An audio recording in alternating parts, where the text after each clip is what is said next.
All right, we're good. We got the red light on. Oh yeah. Dun, dun, dun, Yeah, you dun. got the red light. Yeah. Got the red light. See, we don't got the red light on this. On the FX3, we got the red light. But yeah. So is that I have two different cameras. So that's the A7 IV Sony, and then I got the FX3, which is the cinema line. Okay. Yeah, that's like the high quality joint. They shoot like Netflix shit with that. It's Netflix approved. Like movies. Yep. So like for video content, yeah, that's what we use. I see. Yeah. You got it all. I mean, listen, full transparency, the lighting is fantastic because of you and because of Kazi. So Yes, sir. shout out Kaz. Mm-hmm.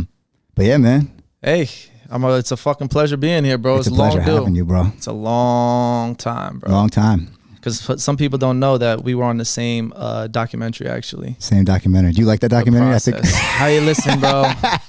I've heard. Shout out Foundation Digital. They did a great job. Me? They did a great job. I mean, at the time being, it was hot. Yeah. The time being was hot, and it was very professional, you know, especially when they presented us with the plaques that we had. Yeah, that was dope. That was really dope. The fucking you performed actually at the what was it? The Patterson. It was in Patterson. Was it Patterson or Newark? Yeah, it was the mall. It was Patterson. It was Patterson? Yeah. That was dope. Yeah, as I said, they had the nice little rollout and everything. Shout out Shot Bugs, obviously. Yeah, you man. know, if it wasn't for him, I don't even think I would have been on that because he started with the Foundation Digital, and what happened was he was asking M80 and me. So it could have been M80? It could have been M80. Wow. Yeah, but I had more stuff going on. Like I had like everything, like the studio. I had to like start my entrepreneurship. You know. Well, M80 at that time, that's pre Fetty popping, right? No, because I had the feature with Fetty already. Yeah, you did? Yeah. That was like 2016, 2017. Yeah, well, Trap Queen was what, 2016? 15, I want to say.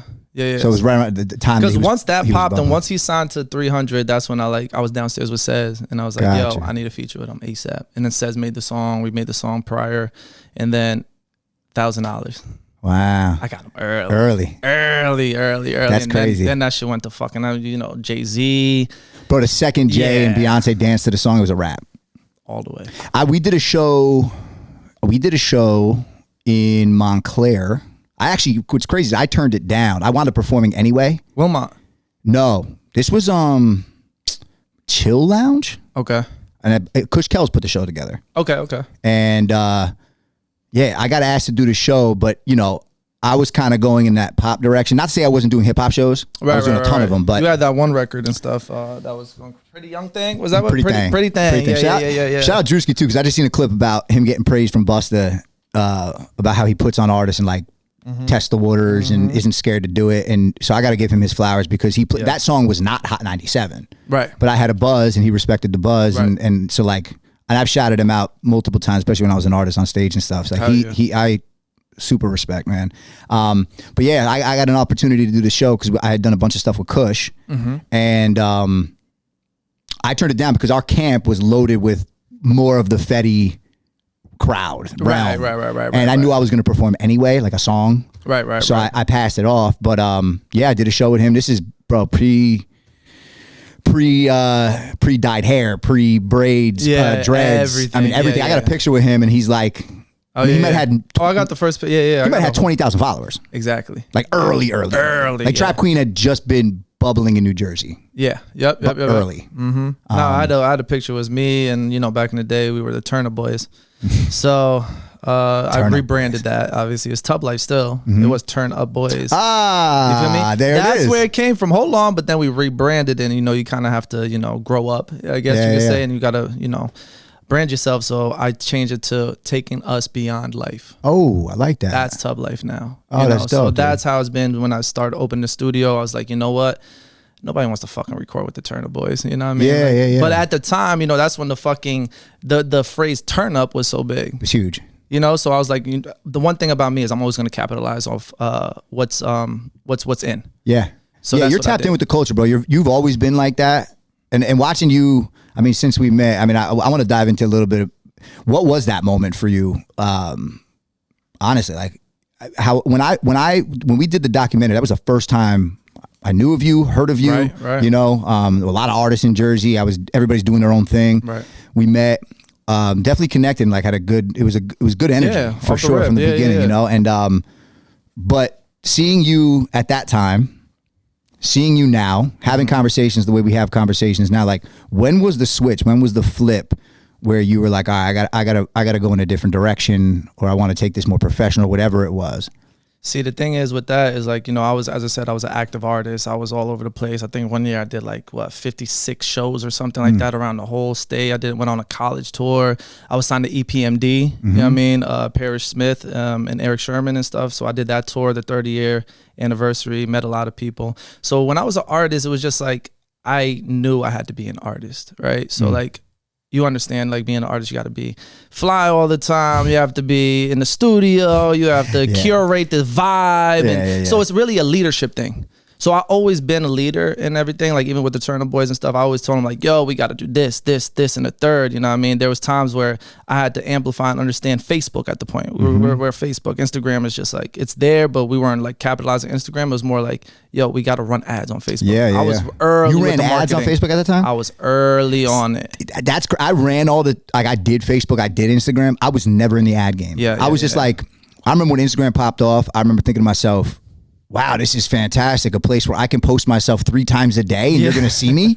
And it was chronological at the time. So like if you posted, you're at the top. So the more I posted, I said, whether you like me or you don't, I'm going to be in your face. That's a great mentality to have. And that's the way that I looked at it. Look, I can be a local person, or I can be seen by a whole bunch of people. So that's when I started doing like the ads and also the reposts where like, the hip hop pages, pay them like $100 and stuff to post me and stuff. But like their reach and their audience seeing me gave me more traction on the SoundCloud aspect, the YouTube aspect, wherever it wasn't even streaming back then. It was just like, your numbers came from SoundCloud. Yeah, they did. You know what I'm saying? That era like, of SoundCloud was like wild, bro. The boom of SoundCloud. That tarnished my my situation to a degree. SoundCloud era, the artists that were coming up, we're gonna make this about you. I don't want to make it about me, but that was the time. The time was that it was in the middle of my deal. It became, can you do this? Because it was so hot, and I made a conscious decision. Like, I came this far the way I am. I didn't want to do it, and it was just like a little bit of friction in regards to direction. I feel you. Yeah, but like, like back then, like I was that was like around like the 2018, like 16, 17 era, whatever. But like I've been doing music since like 2000 and since I was in middle school, bro. Like I used to rap on fucking Mixcraft with the cracked code and shit like that, with a mic like this with a sock over it. You feel what I'm saying? I used to have the cracked code, like it was like a 16-digit fucking code that I memorized. Crazy, bro. I'm talking about LimeWire days. You feel what I'm saying? Like, of course. AIM, dial up, like dog. Damn. Like, yeah. So like I've been doing music all the way since then, and like the first time I actually like got I felt like seen and heard was when I was in high school, and me and my boy JR, shout out my boy JR and stuff like that, we started this group called G Crown Soldiers. It was so a long time ago, and we did our first mixtape. Went to professional studio the first time, and then people were like, yo, he's in professional studio, this and that third. Like I was trash, bro. I was fucking boy. But whatever, we all were, bro. Yeah, you gotta start from somewhere. Bro. But I learned from from the ground zero. You feel me? But then we like printed out 50 mixtapes, bro. Like literally, I went to my school and I fucking sold them for $5 a piece. We made over like $2,000, $3,000. Every fucking teacher was there. Like I got put in the high school book on fucking who's most likely to be famous and this, that, and third. You know what I'm saying? So So like nobody was doing it. Yeah. Nobody was doing it back then. Like if you were doing it, it was taboo. Yeah.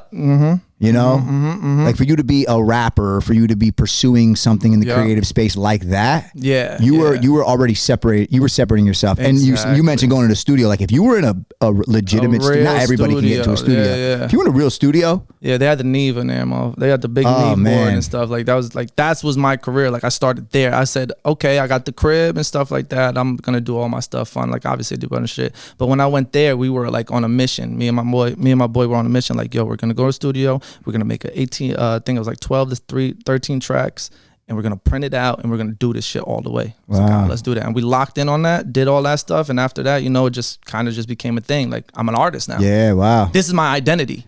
Yeah, identity. This is my identity. Word, you feel me? It's like, this is who I am. So I've always been Priime. It started with Priime Objective. Then I went to just Priime. Then I'm like, I had a whole bunch of stuff that just, got me here to Hellcat Priime. Hellcat Priime is kind of where it's like, one, I fell in love with the car Hellcat. Yeah, you know I mean? Car's dope. And then at the end of the day, it's also like, it just fits me because I'm so like fast. I'm always learning shit very fast. As I said, like that's really where it gives me my my identity is. I like to make sure that I'm a part of everything going on in the culture. You know what I'm saying? With that being said, is I just been doing music ever since like fucking I can remember like 16, 15, like 15, 14 years old. Wow. You know? I think that's one of the most fascinating things from from an outsider's perspective. Watching you were one of the first that I remember, and you're an artist that absolutely could have taken it there. Oh, all right? the way. But you dialed back and started to pivot. And I've watched a lot of people do it over the years, but like you did it early, where you saw opportunity based on what it is you're could be where else you're qualified, what else you're good at, what else you're passionate about, where else you saw, I mean, ultimately, how do we make money doing this? Because as an artist, I mean, it's a lot of money you're putting in. What was it that made you dial back? Because it wasn't too long after the documentary. Yeah. That's when I started. That's what was it? Like, what was the thing that you saw back then where it was like, you know what? Well, I think it comes down to a lot of artists that you got to understand the business. And, you know, the contract I was in wasn't so pretty. The management I had was not good. Like, everything I had at that point was so fucked. You feel me? Straight up. It was just like, that made me get this book called All You Need to Know About the Music Business. You know that book, the yellow book? I don't. That's crazy. You should definitely pick that up. I think I might have to. Donald, he's a lawyer. He wrote it. It's a very, very, very prominent book that changed my whole entire insight and like the whole way I looked at music. You feel me? Like the way that deals are structured, understanding mechanical royalties and performance royalties, licensing, sync, and publishing, everything. You just start learning like, holy shit, bro. Like, I wasn't collecting none of this stuff. I didn't have none of this stuff set up properly. And just like getting like more of like understanding like how it works from A to Z. You know what I'm saying? So when I start reading that book and I just like took time up, the one thing about me is I have like an obsession. When I find something, I obsess over it. Like I have like chronicle ADHD. Yeah. You feel what I'm saying? It's bad. So, but like one thing about my thing, like I look at it as a superpower too, right? Because once I find something I like, I'm so tunnel vision on that thing that I'm not gonna stop until I fucking master it. You see what I'm saying? So like what happened was like I started doing that, and like I had the Turner Boys and stuff like that, and everybody like we're all together. I was like, I'm gonna take a step back and learn engineering and producing. And how I learned that is from Shot Bugs. Wow. So Shot Bugs. So man, like when I was in that situation and stuff, Shot Bugs, I used to go there like probably like twice a week, 3 times a week. You know, I had an investor at that point, and I was fortunate enough to like learn from him. Like he never really like I sat next to him. I was like, what does that do? What does this do? What's the compression? What's EQ? You know what I'm saying? Like, and then I went to go practice it myself and stuff like that. And then I opened my own studio just for the simple fact of, one, I found a spot that was mad cheap. It's $800 a month. I was like, there's 5 of us. This isn't where you're at now. This is another. No. This is like the first time. Like my first is the barn. Like this is the barn in Franklin, New Jersey. Okay. You see what I'm saying? Sussex County, like middle of nowhere. Not a lot of artists out there. No, not at all. How I stayed afloat and profitable, I don't know. I think it's just like my network that I had at that point and stuff like that. As I always used to like meet new people. But yeah, with that being said and stuff, I opened up the studio and I just went there and just tried new stuff and just started playing with stuff. I had the blue microphone. You know what I'm saying? Like we started with the blue. A lot of people start with the blue microphone. You know, and like when I got the studio, it was a studio already. But it was all so outdated and old school. But like I was fortunate enough with the landlord that gave me access to using everything. So I just got in and got right to it. So what we started doing is I started recording music at my studio, but then taking the files and going to Shy or People's and getting it mixed. And then as I started learning and just learning and learning more, that's when I became an engineer. Like Priime is an engineer. I started getting people in. Like now I'm outside of just Turner Boys. Now I'm getting like other clients in, charge them $30 an hour. Yeah. You know, that's how it started. So like then I was like, okay, I'm in my entrepreneur phase right now. Wow. You feel me? That's really what it is. It's funny because the next time Priime came up after the documentary, because, you know, I don't think we really stayed in touch after that much. No, yeah. Right? It was, yo, he's a fire engineer. And I was like, wait, what? He's like, yo, he's really, really good. Yeah. You know? Yeah. And I was like, really? Like, I had no clue. Yeah. And I think the next time I saw you were at another spot. Was there a spot before? The one I'm at now? Yeah. I was in Clifton, yeah. Clifton. Mm-hmm. Yeah, I was at that spot, and I believe, oh man, I think you had a lot of people in there at the time. Oh yeah. I want to say like Nit was there, Ars was there. Yep. Yeah, there was a bunch of people there. And I think I got pulled in. Big Diz. Diz hit me. Was like, yo, we were trying to do like a record that was teetering more into like the pop. Right. Mm-hmm. But that was like the next time. It was with Hawk. It was a Hawk. Yeah. And I met Hawk. What was dope about seeing Hawk again was Hawk was part of making the records that I was making when I had my situation. Right. Yeah. So that's how I met Hawk, Brian Churlo, like all those guys, right? Yeah, Miles. But yeah, Hawk, and it's crazy how small of a world it is. Right. You know, right. Hawk was, I mean, no, he's so incredible. I dope, learned bro. so much from him. That guy is fucking. I've only scratched the surface. I call him the fucking wizard, bro. He is, and he's like he's like a silent assassin. Straight up. If you don't know him, he's and he doesn't take shit, bro. Yeah. Oh, you got on the radio? Good for you. Yeah. And Small World again, my engineer now, Steve Kellner, who is like, I grew up with Steve. Steve's unbelievable, right? One of he was our valedictorian. I mean, he's a genius. Phenomenal engineer, he's based out in, right, you know, we're familiar. And he and Hawk made music back in the day. Way back in the day, rock days, like bands and, you know.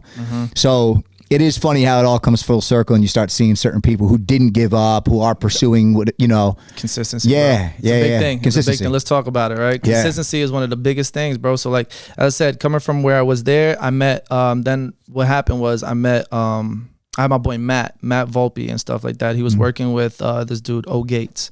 So when he was working with him, you know, he brought me in. It was like, yo, I got somebody that's fire. He can bring sounds out. Like, he's just like a genius. You know what I mean? Like, and then like he brought me on to O Gates, and then I had this artist Nye back then. I remember Nye. So with Nye, then I had Nye, but prior to that, let's talk about it, right? So before Nye and stuff, I had Chuck. Chuck is my business partner right now to today.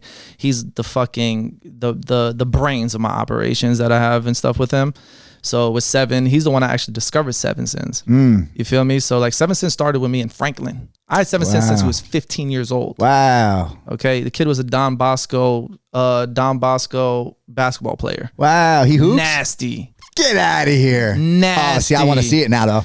But what happened? I need to see it. So the thing, let me talk about Seven a little bit, right? So the thing about Seven is you know, he had the basketball career, but I believe he fractured his knees. I don't know exactly. I might be getting that wrong, but his knees, you know, as a sports person and stuff, you need those and shit like that. That's the worst injury. Yeah. So after that, he started doing music, and then I think he asked one of his friends that he was down the shore with, yo, what do you record, blah, blah, blah. And then he said, yo, over here, da, da, da. Then he started coming to us.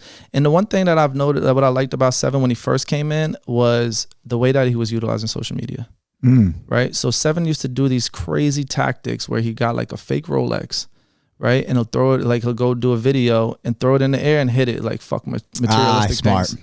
You know what I mean? So that's the thing. Like when he first came in, he wasn't good. You know what I mean? He was like, Chuck was like, yo, I got this kid. He's dope. I was like, okay, cool. And like, listen, I was like, no.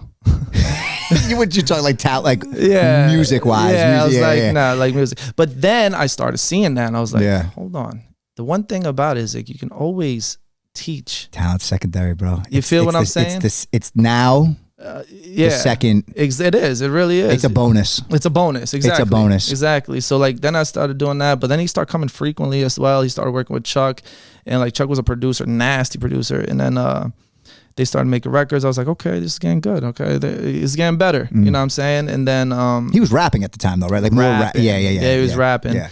And then he got a feature. He actually paid for a feature from Nye because me and Chuck had Nye prior to Nye because we were just working on him and stuff. Nye was nasty, like. I remember. Was fucking nasty. Yeah, he was nice. We had a fallout, but I'll get to that point. But then like Seven came in, then he did another video. He got the fake Louis Vuitton and Supreme hoodie, and then he had a fire. You know what I mean? And he just burned it. Yo, and the comment section went crazy, bro. I was like, bro, really just burned the $2,000 da da da. It was fake, you know what I mean? But they don't know that, you know. So like the way that Seven was playing social media and just like understanding like that's early to know that culture. Yeah, that's early. But he was young. He was into it. Wow, that's smart. So man. that's really what like captured me with 7, and like, you know, understanding him being a basketball player is the discipline. The kid was relentlessly coming to the studio and just showing up and just improving. He just wanted to learn and wanted to do it over and over. Like, this is what he wanted. Oh, that's dope, man. You know? Yeah. And then, you know, it came to a point, like, we sat down with his mother, and me and Chuck sat down with his mother and his father. And we just talking about, like, hey, we want to manage your son, you know? And, like, he's going to drop out from Don Bosco. Oh, he left high school? Uh-huh. What? Yeah, he dropped out to pursue music with us. Wow. Yeah. So like that's how like deep it got. Wow, bro. That's not normal. Yeah, and like trust me, and like his mom and dad was like, they're very supportive. Wait a minute. Unbelievably supportive. Yeah. It'd be one thing if you told me college. Now don't get me wrong, like he did get his GED, he went back. Sure. That was the thing. Like, yeah, okay, you can do that, but you have to get GED. Kudos to his parents though, because if they saw, shout out Scott and Steph. No, for real, because if they saw that, and because that's not easy. No. That as a parent, hell no. That's very difficult. And you're talking music. Yeah. You know, you're talking an industry that's like, all right. Yeah, one of a million type. Yeah. Yeah. That's very rare. Yeah. So like that's what it was. So we did that. They trusted us. They didn't barely even know us. There was other I'd singled out meetings with them because, you know, I was the older one, and I also had the one with background. So they just wanted to make sure, like, hey, who are you? What are you? You know what I mean? Yeah, of course. But what was good and stuff like that, we did that. He got his GED. We made sure, I told his parents, I was like, the one thing I will always make sure is his education comes first. I'm going to have him in the studio late nights, this, that, and 30. Cool. But like, we made sure that, and we were, you know, we stand by our word, and he did graduate, got his GED and stuff like that. And then after that, we just went full to the races. We just did our national tour. We did a nationwide tour independently through us and stuff like that. We set up a crowd fund where we had the you know, we had all of his fans like fund about over 30,000 some change. His fans. Can you break that down for like people that are listening? Because I think this is really good. It's one thing to do it yourself and hold on to that. And hey, listen, totally up to you what you want to share, like whatever gems you want to. Of course, I'm here to share it all. I think it's important for people to hear this because I think there's an expectation or a thought of how it all works and what you need and what you don't. And so you taking it upon yourself, can you just explain how you broke all that down and how you got on a nationwide tour? All right, let's break it down, right? So 7, we set this whole thing up. We had a tour. So you have to have like a tour agency or somebody that knows and has relationships to all these venues. So we got with somebody, this guy, Nick, and he kind of set up the whole like mapping for everything. But then, you know, you got to have the pricing of, you know, tour van, the band. You have to have the IEMs and stuff like that, the playback and everything. IEMs, explain it so that they know. IEMs is pretty much, you know, the in-ears and, you know, goes through the auto-tune and, you know, just to make your production sound bigger. Yeah. So everybody knows most people use auto-tune to some degree. Yeah, just want to make it very... Well, even your favorite artist does. It doesn't matter. I hear it all the time. Rihanna uses it. Chris Brown uses it. Post Malone does it. Everybody does it. Some people more than others, you know. But regardless of the fact is they all use IEMs because they listen to themselves. Correct. So they can make sure that they're in the right key, their playback, all that stuff. So it's very important if you're an artist and you do want to step up your performance game is invest in an Ableton rig, they call it nowadays. So yeah. So pretty much with that being said, it's a whole bunch of expenses and stuff. So, you know, my partner Chuck and 7 and me, you know, we always come together every single week, which is very important for every artist that has a team. Make sure you guys are all aligned on the same journey. You feel what I'm saying? So with that being said, we went to like, you have this amazing fan base. Like we've curated amazing fan base over the whole entire years. As I said, I've been with 7 since 16. He's 22 years old now, lives in Beverly Hills by himself. He has, you know, he has a girlfriend out there. He just got a little dog, little Frankie. Yeah, he's doing well and stuff like that. But it was a fucking journey, you know, but we did the tour and everything and we crowdfunded, which is, you know, your fans invest in what you got going on. And you know, the crowdfunding is not something new. Like if you get into it with tech, You know, if you got an app concept. and stuff like that, it's the same thing. They will fund what's going on. Correct. Early investment, whatever. Yeah. Yeah, exactly. So we did that, and you know, we did a nationwide tour, 14 cities. It was amazing.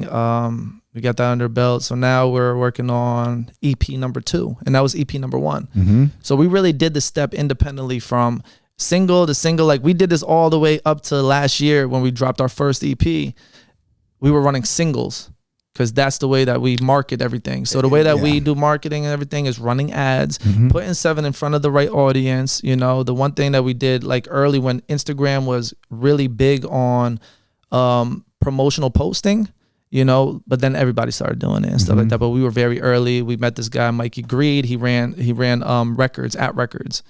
So he had at records and at bars. I don't know both of them. Yeah, exactly. You feel what I'm saying? So then the thing about the people, like those guys in that community, they have a whole network within. So they repost each other's stuff and stuff like that. Yes, so you're reaching. So we were paying pretty much, you know, it was like around, I think like, we got a steal. It was like $1,200 a month. 10,000 followers. So they would repost them until he reached the following count. Wow, but then you have them. No, now they're real people. Yeah, exactly. That's what I'm saying. So there's the thing where a lot of artists, I see a lot of artists, and I tell them all the time, bro, boosting and faking the funk, bro, you're only hurting yourself. Yes. Explain the algorithm, because that's something that I think gets lost. A lot of artists want to have the it looks a certain way, but the importance of having genuinity, or people that find you organically or through the right advertising and marketing on the back end, it's so important, because that is your algorithm. That's who it's getting pumped out to. So if you're boosting numbers and you're boosting them to bots, there's nobody there. Correct. There's no user engagement behavior. Correct. You know what I'm saying? So the people would like that boost the stuff like that, it sounds like hurt themselves, because there's nobody that's going through with the algorithm. When you pay for advertisement, these people that look at other artists every single day and interact with them and stuff, they become your fan community. And that's how you build a core fan base, you know? So it's and understanding, like, a lot of artists don't utilize every single platform. We got YouTube Shorts, we got TikTok, we got Instagram, we got fucking LinkedIn right now. LinkedIn's a big one that gets slept on. Right now, 2025, promise you that's going to be one of the biggest dominated ones. I agree. We talked about that the other day, and it's similar. It reminds me, it's very similar to when YouTube started to do shorts, where when you jumped on early, and it's every platform, but you know, like Instagram and TikTok have been around now. TikTok, same deal though. Like, TikTok wasn't Snapchat was the real one. The real one. And now Snapchat has Spotlight. And has, and I know a few people that are making a ton of money. Oh my gosh. A ton of money. Yo, no, and Snapchat's the highest one. And the highest paid. They capped it though. They started to dial back, because people were making, millions and millions of dollars. Money, yeah. But they had to. They had to. Hard to grow. But I do see that with LinkedIn. I see it as the now version of most recently YouTube Shorts. When it was introduced, if you were on it early, they're gonna pump you out. Exactly. They're trying to catch value, up. Though. You have to have value. You can't just do the regular stuff that you do on Instagram and TikTok. So the thing about TikTok, you gotta understand the type of content it pushes out, right? So like people be like, I'm not doing TikTok, all this dancing stuff. It's not dancing. It's not bro. dancing. Like get off of that mindset, bro. Like yes, it was Musically, but like it's TikTok, which is, you know, I was fortunate enough last year, 2024, I've accumulated over 9 million diamonds, which is $48,000. It's crazy, bro. And I remember when you started. Yes. I remember when you started, bro. February last year. Yeah, bro, it's nuts. And it hasn't even been a full year. But again, like, I think these are the gems that are necessary, because people want things to happen fast. And yes, you can post something, and yes, it can catch virality, and yes, it can give you can catch your break 100%. But how consistent were you, and how hard did you work day in, day out, with all the things you have going on? Exactly. Can you explain that? Because that is, Mind you, exactly. All this stuff are going on. I've owned multiple businesses and stuff, managed multiple artists, artist development. I do consulting. I have videography, production company. I just started a social media marketing agency, Adverium agency. So with all this being done and all this stuff I'm doing, right, I still went live every single day. I saw it, bro. Every day. Monday through Sunday for 2 hours minimum. And the reason why I did this, 7 cents put me onto this. because 7 Sins was crushing it. Still is crushing it. He showed me like, yo, TikTok. And I was there when 7 Sins started TikTok. He was doing fucking DoorDash. He was selling old stuff out of his fucking bedroom. This is why I want to tell y'all artists too. He was selling old stuff off his bedroom, doing DoorDash just to fund his marketing for his music. On top of what we were doing. You know what I mean? My funding and Chuck's funding and all stuff like that, and whoever else. And then I have my very close friend Gian that actually funded, you know, a couple grand. You know what I'm saying? Like he has the process payment company and stuff, which I'll get into. But like once again, he saw that, and the way that we structured our deal and stuff is you get paid back off of the royalty income and stuff, and then you own a percentage of equity of whatever song it is you're invested in. So he already made his money back through the streams and whatever that song has accumulated. So once again, I started doing TikTok because I was proving a point to 2 of the artists that I was managing, one that I still currently do. Like if you utilize it and you dedicate your time and the consistency, it will work. Yes. So it just fucked up. And this is almost everything in life. It bothers anything. Everything. Yo, it bothers me so much. Like really, really bothers me watching a lot of extremely talented, worthy creatives. Yeah. Whose work ethic, when you think you're doing enough, you're not. Absolutely not. You can never not do more. And if you're not passionate about what it is that you are looking to accomplish and you have an expectation that something is just going to happen because you're talented, I promise you that is you're either going to have an extremely rude wake up call, a rude awakening, or you are going to get into a very depressed state where it's going to be harder to get out of that to then do what it is you're supposed to do. And the thing about a lot of creators, you know, that depression is a fucking bitch. Oh, most are. I just, you know, we came from an era where the only ones that got anywhere was based on work ethic. Period. I say it all the time. Work ethic beats talent every single time. Every single time, no matter what. My one thing and your one thing, the same thing as both our synergies, right? Is go and grind and get in. Don't fucking stop. Relentless. You know how many fucking no's I took? Bro. No's, no. One yes. Yeah, and you can't be tough enough to take that no. Well, you can't use that and fuel yourself with it. Yo, bro, it really, my biggest thing is I'm such a passionate person in general, right? Like I am the things that I like to do, I am wildly passionate. Hell yeah. Right? Almost to a fault. Because I love so much that I'm not even. Oh, trust me. Right? Yeah. So if I'm more passionate about your shit, that's a problem. And a lot of people in the situation where it's like, you know, you have a production company, you do music executive stuff because that's what we are considered, right? That's our titles. Is we become more passionate than the artist. Yeah. And then when you get a fucking gem like I fucking developed and got, you know, with 7 and shit like that, it makes life 20 million times easier. But this is why a lot of record labels, they'll sign fucking 100 artists just to know that they'll only get 2 or 3.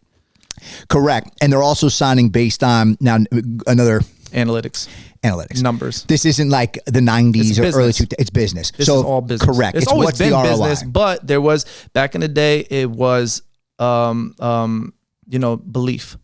They're dope. Like there's something there. I do think it's starting to kind of shift back to people. Yeah. And the reason why is because all of these one hits come in and out and stuff is nothing sustainable. They don't know how to be artists. You got to understand, anybody can fucking make a song right now, and I can make you sound good if you fucking sound like shit. Correct, I have Melodyne, dog. Yeah. It's better than auto-tune. I'll make you sound like Beyonce if you really want to. You feel me? Yep. I'll get a fucking songwriter in there. You can get a producer you can do everything to make somebody a star. Correct. But if you don't have that star quality.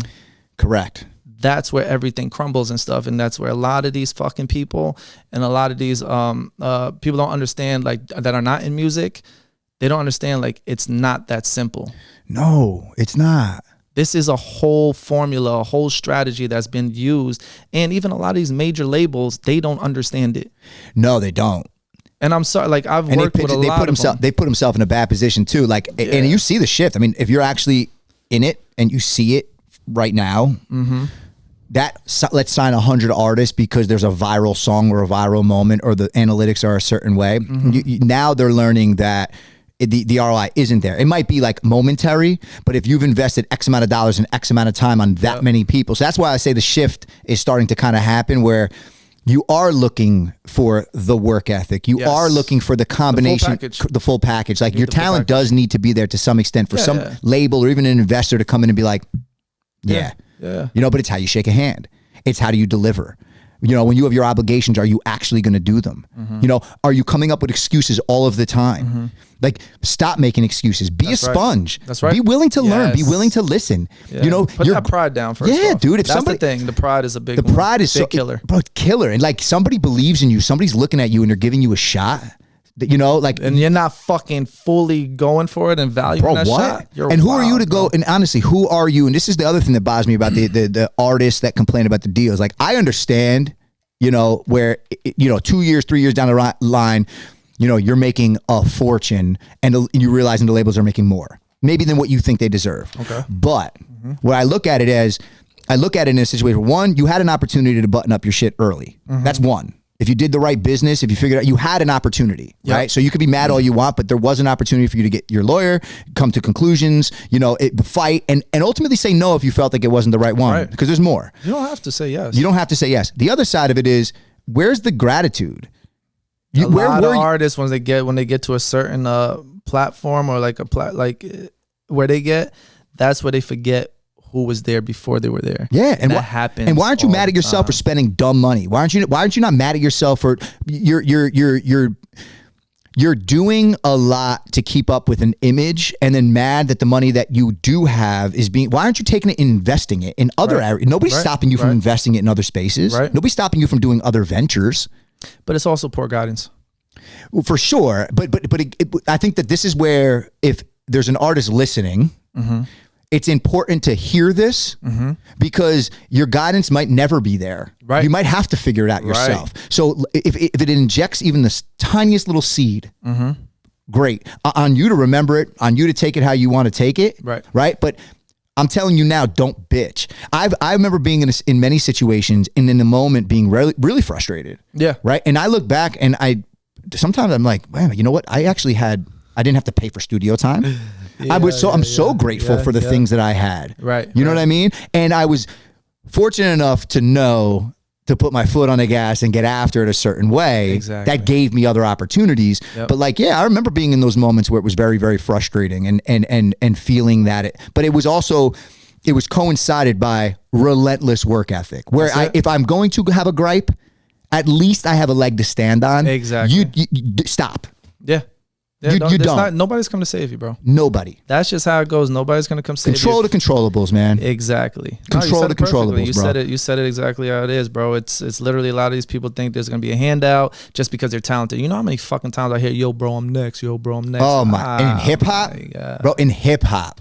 It's crazy because it's the exact opposite when you got like a fire singer or like a pop artist. They're like... They don't even know. Is this good enough? Yeah. Like, no, you're fucking. Like, I don't know if you realize what I'll be like. You know what you are? Do you know what you can be? You know, again, that's where like my path. I'm like, no, you're fantastic. You know, hip hop. It's like, I'm next. I'm this. I'm that. You don't know, but I'm not saying you're not. Let's talk about like so with the hip hop stuff and stuff like that. And this goes back to understanding your business and how you do handshakes and how you communicate with people. You know, like really a big thing with people in hip hop. You guys are so stuck in this one place of your vernacular is not even there. Like you don't even have the right vocabulary that you use on a day-to-day basis. You're not understanding when you get paid, you got to know who you talking to, right? And you got to know what you're talking about. That's the thing. So you're next. But at the end of the day, you don't know how to communicate. The baby. Let's talk the baby, right? This guy literally came out with a whole Suge. When he came out with Suge, the creativity. Dog, I've heard stories where he was in clubs in a diaper and stuff. He did interviews in a diaper. You see what I'm saying? Like this guy didn't care. He did everything he did really for was the baby image, early. right?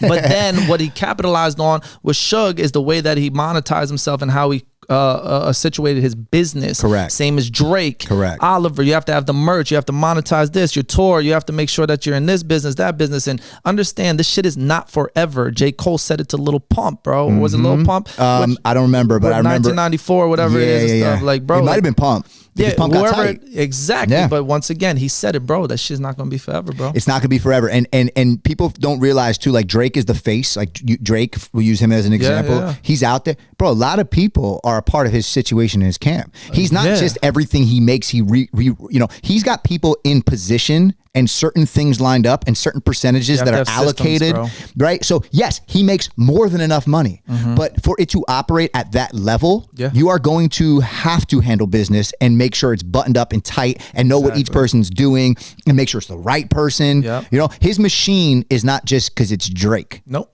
His machine is a slew of people. Yeah, it's a whole bunch of people that play in their position. Play their position. You got to understand, you got to have the marketing person. You got to have your PR person. You got to have even an assistant, even your muscle, your security. Every single piece matters. Every artist don't understand that, right? Like, you can't be next if you don't have a system in place. The one thing that I've created with my boy and shit like that, we did a SaaS. You know what a SaaS is, right? System as a service. So we created the CRM based platform for artists where literally we capture their fans' data, where it's email, phone numbers. Yeah, this is good. And then this right here is where you can actually retarget or whatever. You got a merch coming up, a show coming up. You can text them directly. You can send out a nurturing newsletter and stuff like that. You have to operate as a business, you know? And the thing about these, they don't get this information because it's not like, the one thing about the music industry, they gatekeep everything. Yeah. And I'm sorry to say it, like, I'll just say it straight up, because once again, I am not a major person. I am so pro fucking independent artist, is because I've always been there. You know, I've done work with major labels, you know what I'm saying? I've worked with them on a marketing, consulting, content creation, social media level. But like, the one thing what I learned when I go in there is majority of them don't even know what the fuck they're doing. And it's cool. Yeah, they're just in position. They're in position. Yeah. And like, they're getting paid. And network. Yeah.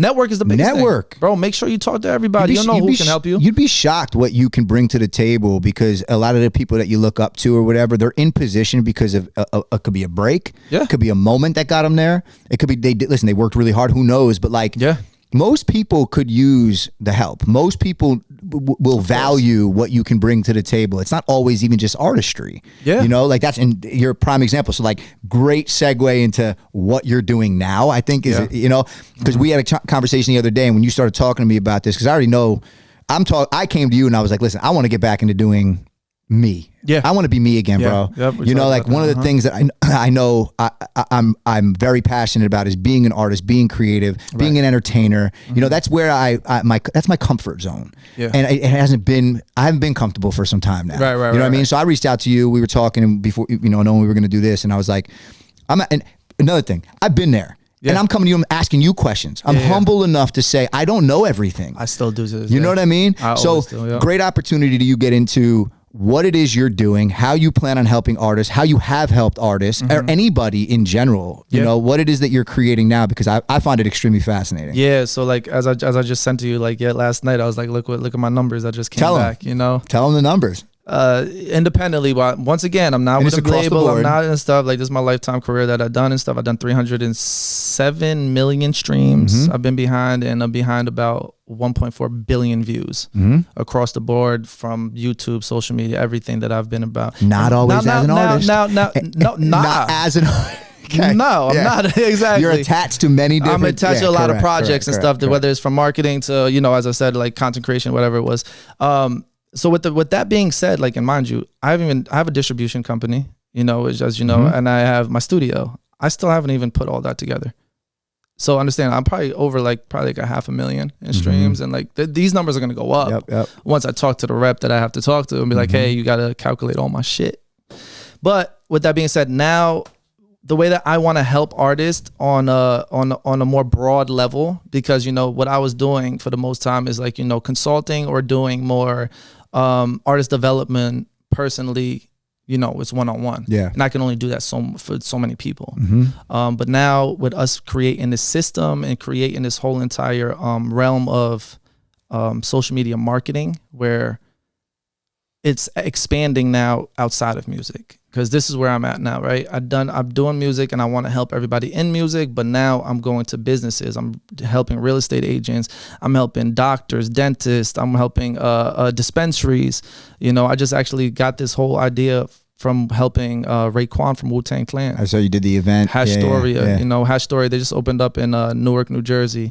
So they hired me to come do their content and their social media and stuff like that. And, you know, and I've just been giving them like, hey, listen, this is what I do. And, you know, you got to create a visible brand for yourself. Personal branding is everything. Correct. And what I've understood with a lot of businesses, they don't understand social media. So this is where we make social media make sense, right? That's my saying. And that's the reason why I say that is, I will come into your business or come into your personal brand, whether you're a podcast person, entrepreneur, whatever it is, and I will literally do the media buying because I have a team. This comes back to having a team. I have somebody that does videography. I have somebody that does sales. I have somebody that does the streamlining in the systems, and now we just got somebody that do the payment processing. So this whole entire thing is bigger than just music, but it's also saving people time and letting them focus on what they do best in running their business. Yeah. So that's where I'm at. And I'm doing a lot more hire people where it's like, you know, as I said, like I'm corporations. Like, corporations and stuff like that. And there's money there. You know, I it's the business finance community. There's money there. Yeah. I remember I was telling you when we were on, because I love doing social media. I can do content. Like I know content. All the layers of it and stuff is like your world. I'm learning from you. You know what I mean? But I know how to do content. I have a personality. And I remember when I was at 7 Rooms, I told, I had a conversation with the CEO. I'm like, our social media sucks. Yeah. Like it's not straight good. Up, yeah. You know, and if we got creative with it, it could garner a lot of attention. Now, mind you, I was an SDR, came into the company as an SDR, eventually an account executive doing a lot of outbounding. Right. But I was the top SDR in the company. Of course. Right? Picking up the phone, dialing, And so there's this expectation you're going to do a ton of outbounding, right? As an individual. And the way I looked at it over time was like, your social media sucks. And I knew the kind of attention that was possible based on what I've gotten, seen people like you and other friends and peers that I have that I've seen be very successful in garnering attention. Right. And I said, well, what if I could turn the 50 outbound opportunities that you expect me to do and take 5 hours a day making phone calls and emails into 50 inbounds based on a piece of content. One piece of content. Right? And that started and triggered a conversation that eventually became possibly being a social media brand manager. And the second that I started to dabble in that, I started to realize the potential in those corporate spaces. That's where it is. Those big businesses that are doing very well, that are making money, but are likely spending terrible money on PR and, you know, old school style marketing in ways they think. Or them trying to do themselves with a boost button. Correct. And you're not good. You got to understand that. I've talked to a lot of people. When you talk about media buying, media buying, you got to understand what your ROAS is, right? Because you got to know your return on ad spend. That's what ROAS means if you guys don't know. And then, you know, the ROI, what you're investing into it. You know what I mean? So that's what I've learned a lot is like a lot of these businesses, they want to learn it they want to do it themselves to save money. They save money. But do you understand you can make, to make money? Tripled, 6 times, 42 times. Yeah, I was gonna say it's if you get somebody that knows what the fuck they're doing. It's kind of endless. Yeah, and you're probably spending dumber money elsewhere. And that's the thing when you start tapping into even these big businesses, and you know, kudos to anybody who has built a business where they are financing and funding themselves. They're comfortable to making the kind of money that life, your family, like listen, but if you want to take it there. If you want to actually understand where the if you want to make an imprint like that, because you are going to hit the ceiling. Hit a ceiling. Correct, you're going to hit a ceiling. Every business hits a ceiling. So how do you take it further? And I mean, you're talking social media. You're talking where is everybody every second? Exactly, right there on their phone. Yeah, scrolling. Yeah, scrolling. Now you got to understand how to make them stop scroll. Yeah, that's where the talent comes in. All right, so here so from your perspective, right? Let's talk content now. You know, people they're going to come to you. Don't give too much. Listen, no, I will give too much because you want to know what I've learned? You could tell people what to do, exactly how to do it, and they still won't. I know. So you say what you want to say. I'm just saying, you know, I don't want to give all. You create a piece of content. Explain to somebody the importance lengthwise, the time, how important it is to capture the attention early, and maybe a way or two that they could do that. Well, the thing nowadays and stuff, how life is moving so fast and how much fucking content is being delivered and stuff like that, you're in the fucking matrix, dog. So you got to literally you got 3 seconds. 3 seconds. But the best thing that you got to do is like, here's how you got them. Mm-hmm. You see what I'm saying? You got them. Okay, yeah. This is how you, like, but you got to hit a pain point. Yeah. You always hit pain points and stuff like that. So you hit the pain point and stuff like that. Then you go into what it is and how you did it. People want to be more personable nowadays. So this is the thing. Social media is slowing down. Mm-hmm. People are getting more connected. And if you are a brand and stuff, you got to build trust before you get a sale. Like, that's just what it is. And this is the perfect time to like connect with people, but it's literally hook. And then it's the concept. And then you go into the CTA. The call to action, right? But it's also, you have to provide a lot of value. So whatever industry you're in, you have to provide value. So like, say somebody like me, what I do and stuff like that when I do my content is, this is how I got more streams. They're locked in. Yeah. And now I just tell them exactly how I do it and stuff like that. Hey, if you want to learn more, just make sure you comment this, that, and third. And then, I have a system that I created. So when you comment artist, I'm going to send you a free guide on automatic because I have a sequence, I have AI, and I have something that's all routed that way to make sure it sends out automatically. Yeah, it's dope, dude. And that's the biggest thing that I think a lot of people also need to start learning is AI. Yeah. You understand me? Like, I mean, it's... Because there's AI content. Bro, do you understand? I can do this podcast right now and I can talk about anything and it looks like I'm doing it. Yeah, it's crazy. I have a program that can literally take me from talking what we're talking about right now, and I can say I'm a fucking basketball coach right now, and that's what it'll sound like. Yeah, that's nutty. My mouth will be perfectly, my hand movement, all this gesture will be perfect and stuff like that. And it's called making your own avatar.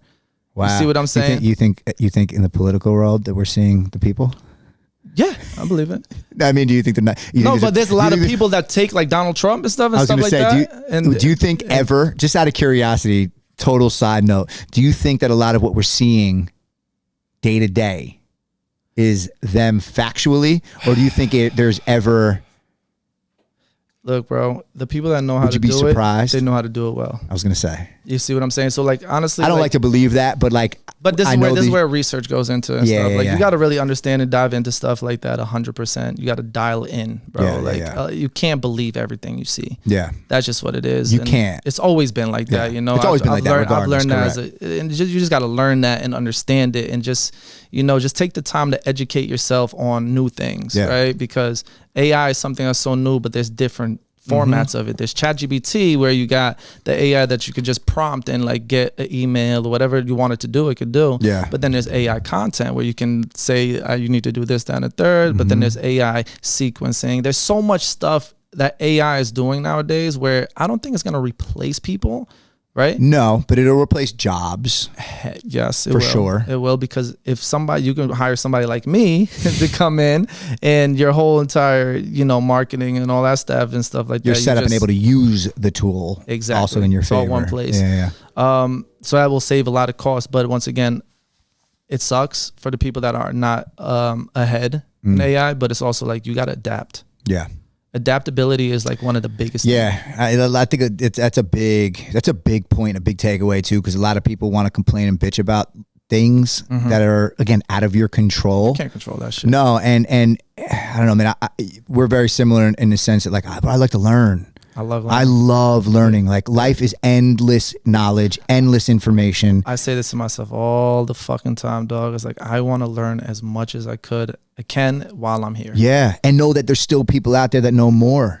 Like, no matter what you think you know, you don't know it all. Exactly. I've built every relationship that I have in life based on a few different things. Reliability, working hard, being humble. Like, it's super important to be humble.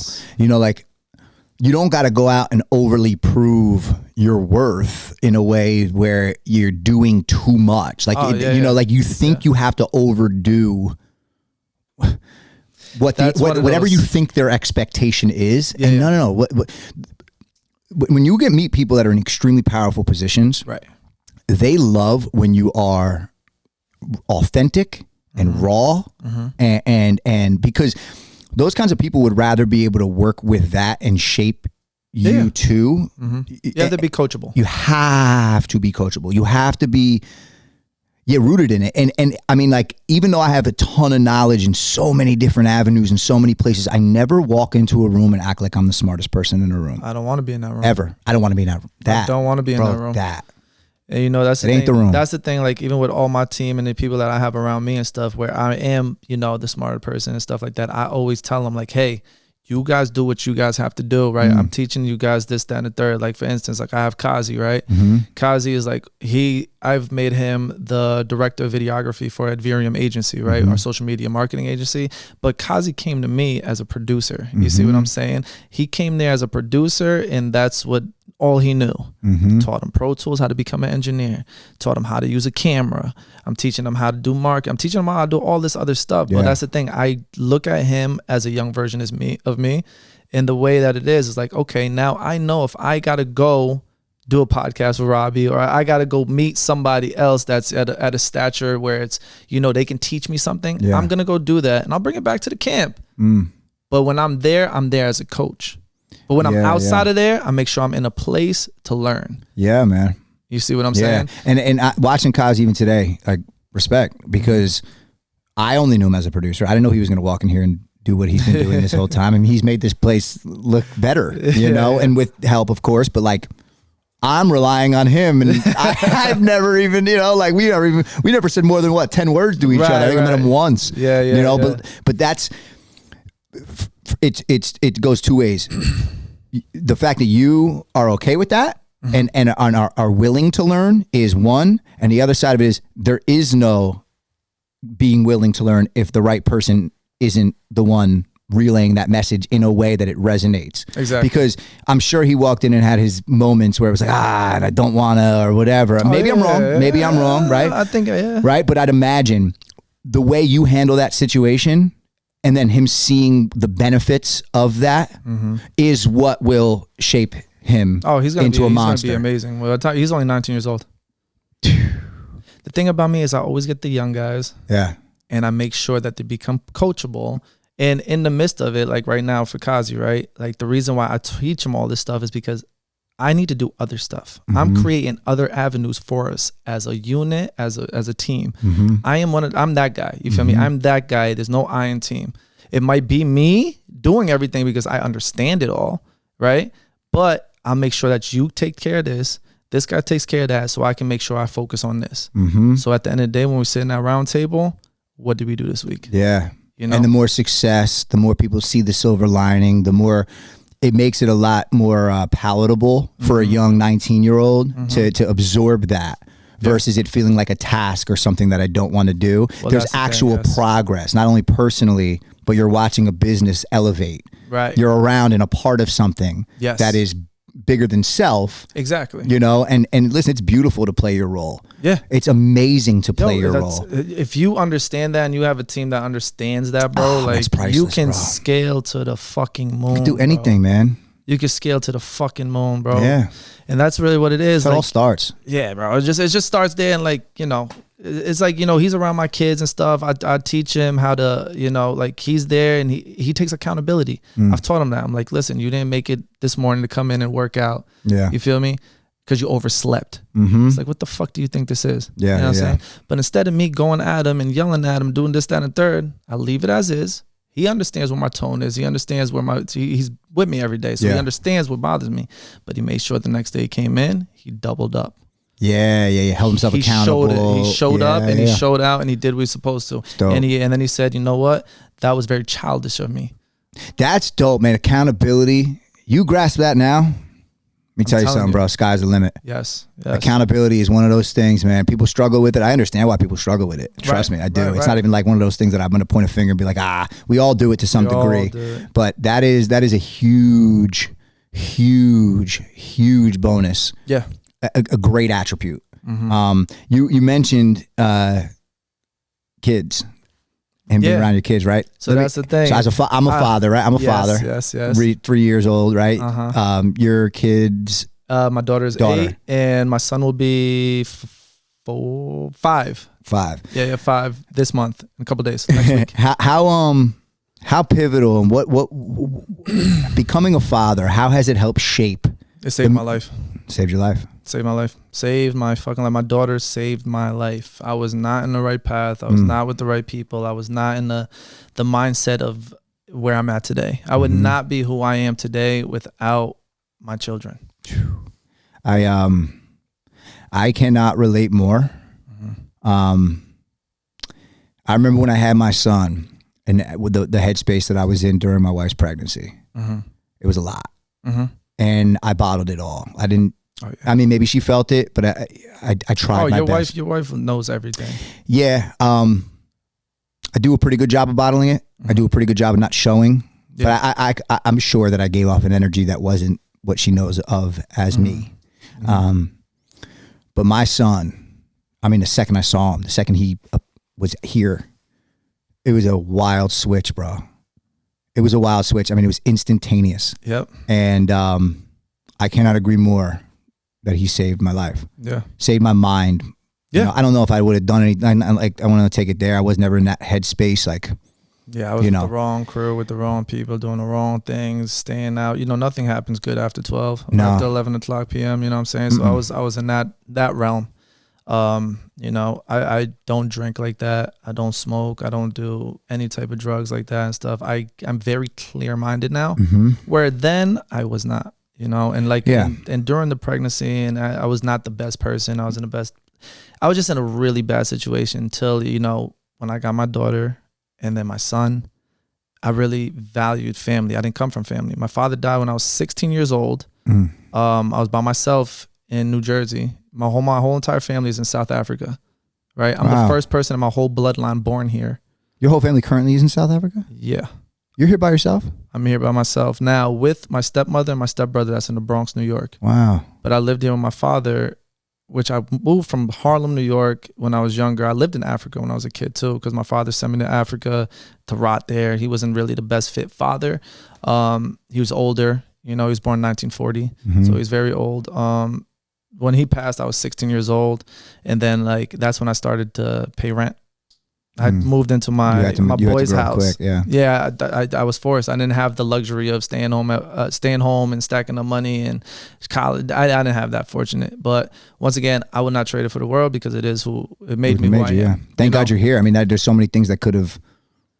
You're supposed to be here. Yeah, exactly. And that's how I look at it. So yeah, I grew up on like that type of thing. You know, I was in and out of rehabs. You know, I was caught up. I was incarcerated for about a year when I was about 18, 19 years old. You know, that was like a very big pivotal point in my life where it's like, yo, you're not in the right place. You know what I mean? But once again, I didn't have guidance. You couldn't tell me shit. Yeah. You know what I'm saying? Like, who you? You know my dad. You know my dad. I mean, I was an adolescent, like straight up, like a rebel to everything. You know, and like with my ADHD and my anger and everything like that, at that point, I wasn't at the point like that. And like, that's something that I've learned to manage after, you know, being in a confinement in a place where you get told what to do. Yeah. You know, so when I did come out of that situation and stuff, that's when I have everything written too. I have everything written down from when I was there to where I am today, accomplished. Wow. This is all by design. This is all planned. This is not. This is something that my 19-year-old self planned for my 32-year-old self. Wow, bro.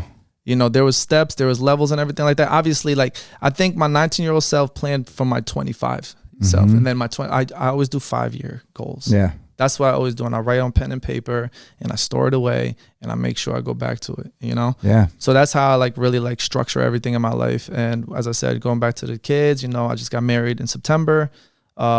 Congratulations. Thank you. Welcome to the club. Yeah. So with that being said, like, you know, my kids, my family is so important because I never had love. Yeah. So when you started to feel that, was it your kids that made you start to feel that? My wife, actually, her family. Really?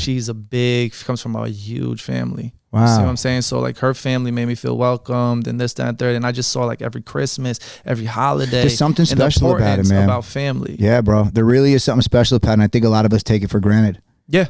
No, a lot. Those that do have it. Because you're talking to somebody who didn't have it. Oh, I was numb, dude. Like I was numb to every single emotion. I've been to 28 funerals in my life. You know what I mean? Death is like just another thing for me. You know, when my father died, I didn't even cry. You know what I'm saying? It was like, it was really, I was in a dark space. You know what I mean? I wasn't in touch with my emotions, where now as having a daughter and a son and just like two people that I'm responsible for the rest of my life. And I have to make sure I guide them in the right light. Yeah. That changes everything. That changes the whole dynamics of what this is. Dude. You know, The really kids thing is crazy, bro. It's like, looking at your kids and, you know, all the times my parents would give me advice. My parents are great parents. Phenomenal. Yeah, I saw your dad on the show. Yeah, my dad's the man. Yeah. My dad's the man. My dad is my biggest fan in life. Love that. My mom is too. I don't want to say they're both are, but my dad is like, because I'm in the entertainment industry, my dad's a drummer. My dad came up doing music. He's extremely talented, but just passionate about drumming. Did not know business and none of that stuff, right? But they are amazing parents, and it took a while for me to understand what they did for me, because all I knew was what I knew. All they knew was them giving me stuff. I grew up in Westwood and I had a lot of things, right? But like my mom comes from Wayne, very crazy family upbringing. A lot of chaos, you know, a lot of stuff. My father, Wes Patterson, father died at 10 years old, did not have a father. So similar, you know, so nobody to really raise him. And I don't think I ever really understood the amazing things they did. And I don't even know if they realized they did it because it's so innate being a parent. So this is kind of like the wrapping it up into and putting a bow on it. Second nature.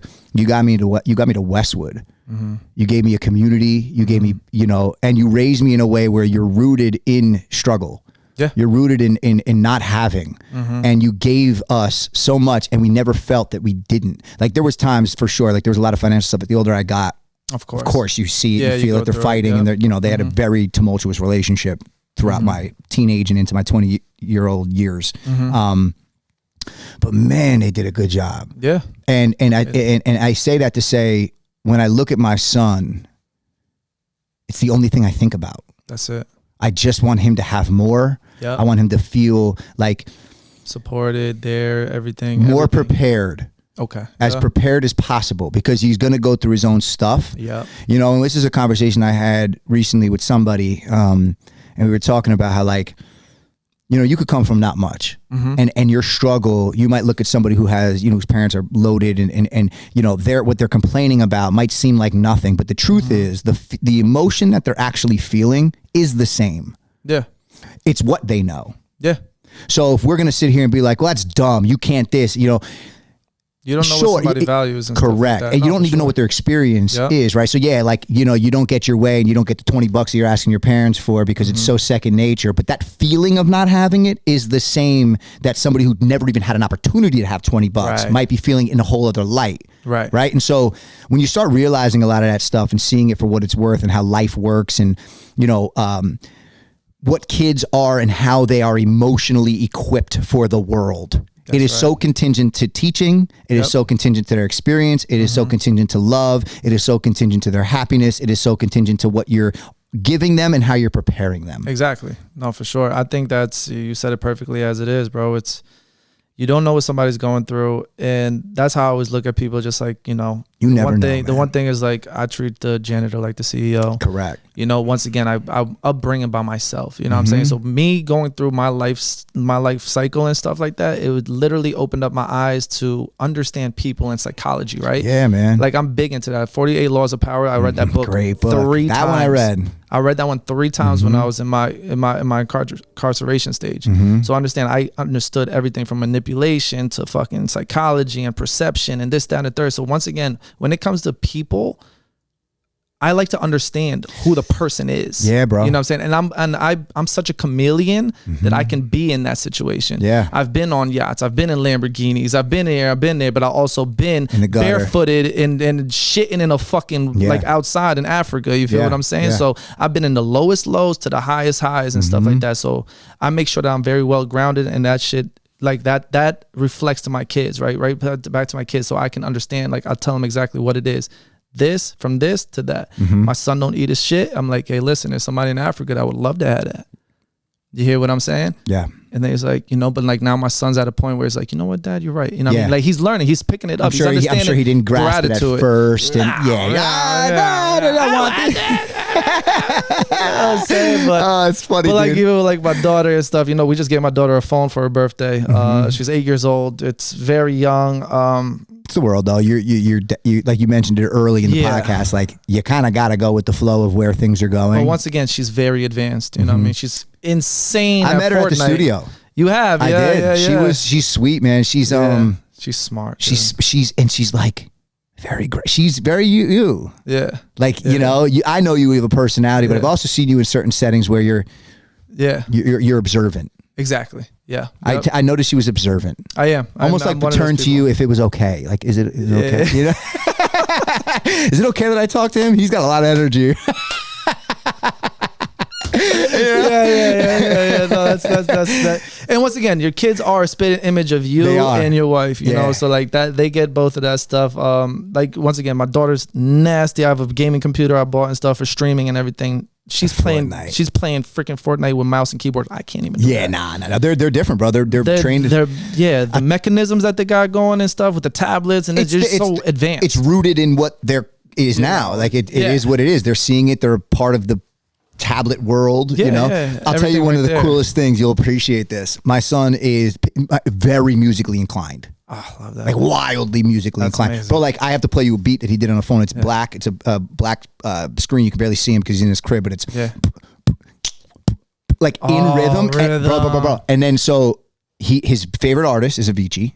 Okay. Favorite artist. Okay. He's the only artist that he'll ask for. Amazing. Then he has a guitar playlist and all these different things. But bro, he will go in circles making beats with his mouth to it.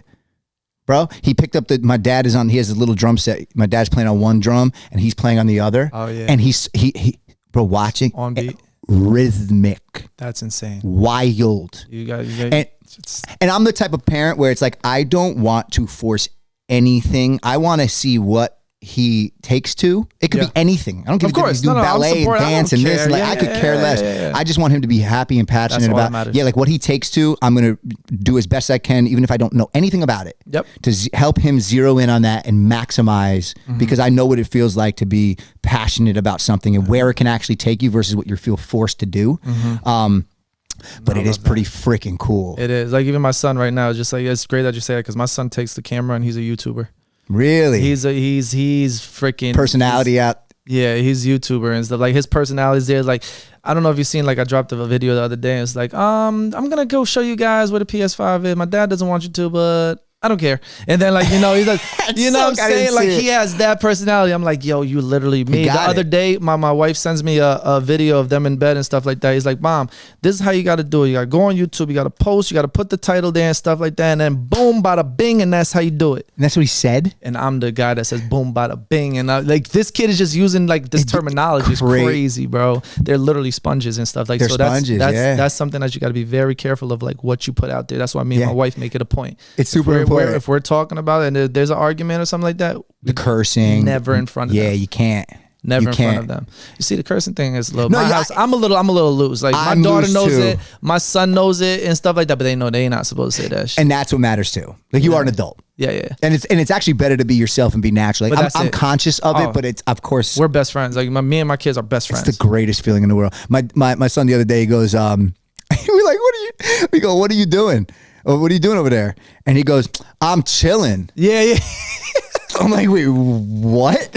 You're 3 and you just told me you're chilling? Yeah. You know, because they pick up on everything. Hit me with the bruh. I'm like, I'm your dad. I'm not your bruh. But I'm like, whatever. But it's the dopest. Yeah. At the same time, it's like so dope. But like, when the grandma comes around, it's like, no, I mean, they talk like that. I'm like, don't do it. No, that's not what you do. Not with grandparents. You know what I mean? With me and mom, cool. But like, oh man, yeah, nah, it's good. It is the greatest thing ever, man. Listen, I needed this talk with you. I mean, this is the coolest thing about the podcast, bro. Like, wanting to do this is partially because, yes, I'm looking to. We brought up identity earlier. Like, since I stopped being an artist, it has been very tricky and difficult for me. Right. You know, and doing a lot of the things that you do, I'm fascinated by it because I've dabbled in and created some of the businesses that you have and have not found the kinds of successes that I know I'm capable of because, you know, I might have done it because it was prideful or spiteful or whatever it is. Jumped into it too early, I'll say. Okay. Now I've had my moments, but again, it's been tricky because at my core, I'm a creator. At my core, I like to be personable. At my core, I like to be on camera. At my core, so one of the things that I wanted out of this when I started it was, of course, some of that. Of course. To build my brand again and do whatever. But it's these conversations, bro. Yeah. It's like getting to the root of, I know you. but I know so much more about you now. Exactly. And I learned more. Yeah, bro, I love it. I love these conversations. I have them all the time behind closed doors with a lot of different people. I think it's a great opportunity to share it with people. So thank you. Of course. Yeah, man. Bro. I mean that from the bottom of my heart, bro. I appreciate you even like inviting me out. As I said, like, bro, I've declined so many damn podcasts, like so many. I'm happy you accepted this one, bro. But the one thing about it is, like, I knew me and you, we already on the same documentary, right? Yeah, so, like, we got to redo something. A little bit of a full circle moment. Yeah, that's what I'm saying. So like, I was like, you know, who else? You know, he's married, he has kids, he's in the music, he's doing this. He also did sales and stuff like that. He's corporate. Like you went through everything that I've went through. As we're more related. There's more that we relate. Probably didn't even realize how much more we relate than we ever even thought. Yeah. Again, appreciate everything, the conversation, everything. I want people to be able to find you. You know. What you've given me in this conversation and even the conversations we've had off camera has been fantastic. So where can they find you? Social medias, talk about the company a little bit if you want to close off with like what you're doing, you know, just put a bow on it, and where they can find you in general if they're looking to inquire. Yeah, so social media, all handles, every single platform is at Hellcat Priime. The Prime is Priime. So yeah, you can find me on all platforms there. And then, you know, with the business I started, the social media marketing agency, where I'm going into in 2025 is, you know, I'm teaching entrepreneurs, creatives, everybody just to self-brand and just utilize social media as the marketing tool that it is. So you can go ahead and, you know, follow our pages at Adverium.agency, Adverium.io. That's our website. And yeah, man, it's just looking forward to 2025 and just crushing it. Yeah, man. I appreciate you. Yeah. You are you're a good person. Yeah. Thank you. Appreciate and you're a great father. Yeah. And I love that. Yeah. Right. So I'm rooting for you, man, no matter what. I plan on coming to you for a lot with everything that I'm working on. And appreciate you. Till next time. Destination Podcast, man. I appreciate you, brother. Continue to embrace your journey, dog. Yes, sir. All right. That's a wrap. That's good shit. Yeah, it was good. That was a good one. Oh. It's a celebration.